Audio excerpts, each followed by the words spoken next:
پچھلی قسط میں آپ نے دیکھا کہ نویان نے کچھ سپاہی دودرگا اور کائی قبیلے میں بھیجے تھے۔ دراصل وہ ہائمہ خاتون کو بھی مارنا چاہتا تھا، لیکن اس کے سارے آدمی مارے گئے۔ اس قسط کے آغاز میں نویان کے ڈیرے پر سوگ منایا جا رہا ہوتا ہے۔ نویان اپنے آپ کو ایک قبر کے نیچے دفن کر لیتا ہے اور پھر الو بلگے ڈھول بجانا شروع کر دیتا ہے۔ اتنے میں ایک منگول سپاہی وہاں پہنچ جاتا ہے اور الو بلگے کے کان میں کوئی بات کرتا ہے۔ الو بلگے نویان کی قبر پر کان رکھتا ہے اور کچھ سننے کی کوشش کرتا ہے۔ اتنے میں نویان قبر سے باہر نکل آتا ہے۔ قبر سے باہر آنے کے بعد نویان کہتا ہے کہ ہم قبیلے کی طرف جانے والی ہر چیز کو تباہ و برباد کر دیں گے۔ میں آج جیت والے دن کو سوگ کا دن نہیں بننے دوں گا۔ اس کے بعد وہ غصے سے اٹھتا ہے اور اپنے سبھی سپاہیوں سے کہتا ہے کہ تم لوگ میرے ساتھ آؤ۔ ادھر غار میں توتیکن کو اچانک ہوش آ جاتا ہے، جس پر ابن العربی اللہ کا شکر ادا کرتے ہیں۔ دوسری جانب قبیلے میں گندوگدو کا خاص سپاہی اپنے سارے ساتھی سپاہیوں کو اکٹھا کر کے خطاب کرتا ہے اور کہتا ہے کہ اگر ارطغرل بھائی کو موت کی سزا ہوئی تو یہ نویان کی جیت ہوگی، اس لیے ہم ایسا نہیں ہونے دیں گے، اور اس مقصد کے لیے اگر ہمیں اپنی جانیں بھی قربان کرنا پڑی تو ہم دریغ نہیں کریں گے اور نہ ہم پیچھے ہٹیں گے۔ اس طرح سبھی سپاہی جوش میں نعرے لگانا شروع کر دیتے ہیں۔ دوسری جانب ہائمہ خاتون کائی قبیلے کے جرگے والے لوگوں سے ملاقات کرتی ہیں اور ان سے پوچھتی ہیں آپ میں سے کس کس کو لگتا ہے کہ میرا بیٹا ارطغرل غدار ہے، جس پر وہ سب کہتے ہیں ہم ارطغرل کو غدار ہرگز نہیں سمجھتے اور جرگے میں ہم آپ کا بھرپور ساتھ دیں گے۔ اتنے میں حکیم ارتت اور گندوگدو واپس قبیلے میں پہنچ جاتے ہیں۔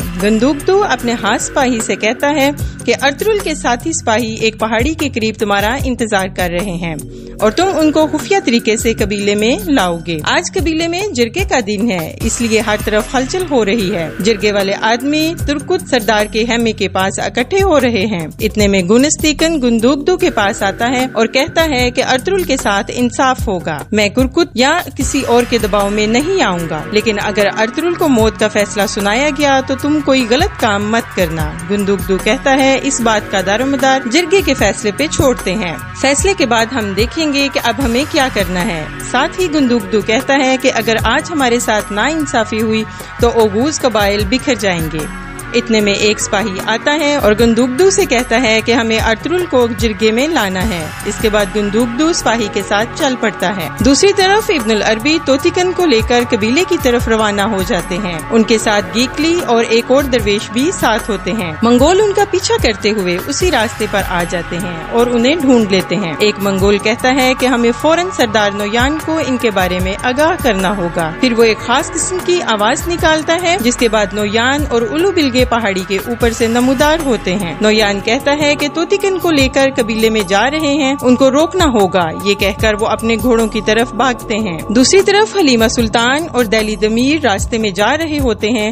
اتنے میں دہلی دمیر حلیمہ سلطان کو رکنے کے لیے کہتا ہے اور گھوڑے سے اتر کر کہتا ہے کہ میرا گھوڑا بہت تھک گیا ہے، اب یہ مزید نہیں چل سکتا، اس لیے تم نکل جاؤ، میری وجہ سے تم بھی آہستہ ہو جاؤ گی۔ یہاں حلیمہ سلطان کہتی ہیں دہلی دمیر میں آپ کو اکیلا چھوڑ کر کیسے جا سکتی ہوں۔ دہلی دمیر پھر سے اسے غصے سے کہتا ہے کہ تمہارا مشن بہت ضروری ہے، اس لیے تم چلی جاؤ۔ اتنے میں تانگت اپنے دو ساتھیوں سمیت وہاں پہنچ جاتا ہے۔ ایک منگول سپاہی دہلی دمیر کی ٹانگ پر تیر مارتا ہے، جس سے وہ گر جاتا ہے۔ تانگت فوراً آ کر دہلی دمیر کی گردن پر خنجر رکھتا ہے۔ حلیمہ کہتی ہے انہیں مت مارو، میں تمہیں وہ تمام کاغذات دے دیتی ہوں۔ اس طرح حلیمہ سلطان وہ کاغذات تانگت کے حوالے کر دیتی ہیں۔ تانگت کاغذات کو چیک کرتا ہے اور اس کے بعد اپنے ساتھی کو کہتا ہے کہ اس بوڑھے کو مار دو اور حلیمہ سلطان کو میں نویان کے پاس لے جاؤں گا۔ دوسری جانب گندوگدو پنجرے والے خیمے میں پہنچتا ہے۔ خیمے کے باہر سپاہیوں کی کثیر تعداد موجود ہوتی ہے اور ساتھ میں قبیلے کے لوگوں کا جمع غفیر اکٹھا ہوتا ہے۔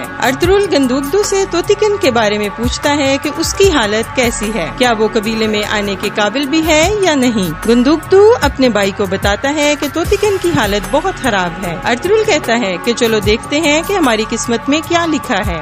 اس کے بعد ارطغرل خیمے سے باہر آ جاتا ہے اور گندوگدو اسے لے کر چل پڑتا ہے۔ ادھر دہلی دمیر کو منگول مارنے ہی والے ہوتے ہیں۔ اسی وقت ایک تیر آتا ہے اور منگول سپاہی کے سینے میں لگتا ہے۔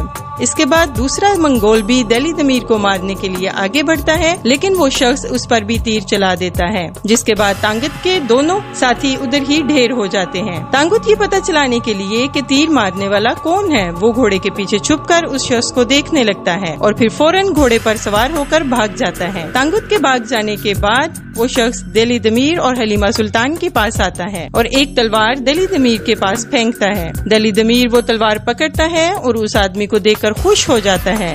دراصل یہ آدمی کوئی اور نہیں بلکہ سونگت تکن تھا۔ دوسری طرف گندوکدو کا خاص سپاہی دمرل ارطغرل کے ساتھیوں کے پاس پہنچ جاتا ہے اور انہیں جا کر بتاتا ہے کہ آج قبیلے میں جرگہ ہونے جا رہا ہے، اس لیے گندوکدو بھائی نے کہا ہے کہ کوئی بھی قدم سوچ سمجھ کر اٹھانا، اور یوں ارطغرل کے سبھی ساتھی دمرل کے ساتھ چل پڑتے ہیں۔